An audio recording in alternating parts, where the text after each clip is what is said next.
বাংলাদেশের একটা বড় রাজনৈতিক দল হিসেবে তারেক রহমানের কাছে আমার প্রত্যাশা, যদি আপনি বলেন, আমি জানি না আমার এই কথা ওনার কানে পৌঁছবে কিনা, কারণ আমাদের রাষ্ট্র কাঠামো এমন, শীর্ষস্থানে যারা যাবেন তাদের কাছে আর কথা পৌঁছে না, আর জনগণের আর্তনাদ আর যায় না। আমি জানি না আমার এই কথা যাবে কিনা। আমি তারেক সাহেবের কাছে আমার যে কথা থাকবে, উনি আমাদেরই প্রজন্মের মানুষ, হয়তো আমার বয়সে সিনিয়র, উনি এটা আমাদেরই প্রজন্মের মানুষ।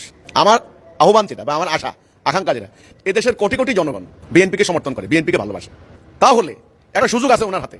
সুযোগটা হলো উনি একটা সিদ্ধান্ত নেবেন। সেই সিদ্ধান্তটা হলো বর্তমান বিদ্যমান ঔপনিবেশিক যুগের এর রাজনৈতিক, অর্থনৈতিক, বিচারিক ব্যবস্থা বাদ দিয়া আল্লাহ দেওয়া ডিভাইন গাইডেন্স, যেটা ঐশী জীবন বিধান, তাওহীদ ভিত্তিক একটা জীবন ব্যবস্থা উনি গ্রহণ করবেন।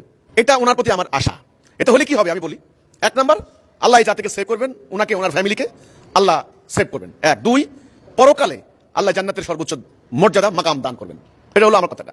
আমাদের জাতিটা আল্লাহর কাছে একটা মোমেন জাতি হিসেবে গৃহীত হবে, সম্মানিত হবে।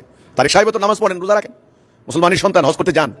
তো কাজে আমার কথা হলো এটা, আমার আহ্বান, আপনি যেহেতু প্রশ্ন করেছেন আপনি কি চান, আমার চাওয়া একটা, যেহেতু কোটি কোটি লোক ওনাদেরকে সমর্থন করেন, ওনাদেরকে ভালোবাসেন, এই সুযোগটায় ওনারা আল্লাহর বিধানটাকে যেন কায়েম করেন যদি পারেন। এখন আপনি প্রশ্ন করতে পারেন তারেক সাহেব কোন বিধান করবেন? আপনার কাউমিদের আদর্শ নিলে আলিয়ারা মানবে না, জামাতের আদর্শ নিলে চরমোনাই মানবে না, চরমোনাইয়ের আদর্শ নিলে অন্য আলে সুন্নাত ওয়াল জামাতের লোকেরা মানবে না, মাজারপন্থীদের নিলে আর ওরা মানবে না, ওদের নিলে মাজারপন্থীরা খেপে যাবে, তারেক সাহেব একটা বিপদে পড়ে যাবে আপনার কথা যদি নিয়ে হয়। এইটার সমাধান নিয়ে আমি এসেছি, আমার কাছে একটা বই আছে, আমি দেখছি এইটার সমাধান আমার কাছে। তাওহীদ ভিত্তিক রাষ্ট্র ব্যবস্থা, এখানে এই ধরনের সংকীর্ণতার জায়গা নাই, এখানে এই ধরনের বাড়াবাড়ির কোনো জায়গা নাই। সোজা কথা, আমি যে ইসলামের কথা বলছি আল্লাহ রসুলের ইসলাম, প্রকৃত ইসলাম, ওটা হারিয়ে গেছে, এটা এদের কাছে নাই। সেটা কিভাবে রাষ্ট্রীয় জাতীয় জীবনে কার্যকরী করা যায় এর একটা রূপরেখা, এর একটা আউটলাইন বিস্তারিতভাবে তুলে ধরেছি।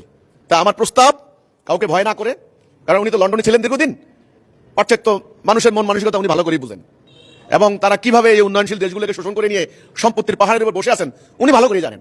এবং উনি এটাও জানেন আশেপাশের বৈরী রাষ্ট্রগুলির চাপ, আধিপত্য বিস্তারের এই যে একটা অশুভ চক্রান্ত, সেটা উনি ভালো করেই জানেন। কাজে আমি মনে করি যদি উনি জাতিকে রক্ষা করতে হয় তাহলে এই ঐক্যবদ্ধ হতে হবে জাতিকে একটা কথার উপরে, আমরা আল্লাহর বিধান ছাড়া কারো বিধান মানি না, আল্লাহর আনুগত্য করা ছাড়া কারো আনুগত্য করবো না। সেটা কিভাবে সম্ভব সেটার উপরে আমি তুলে ধরেছি। এটা হলো আমার আহ্বান, এছাড়া আমার আর কোনো আহ্বান নাই।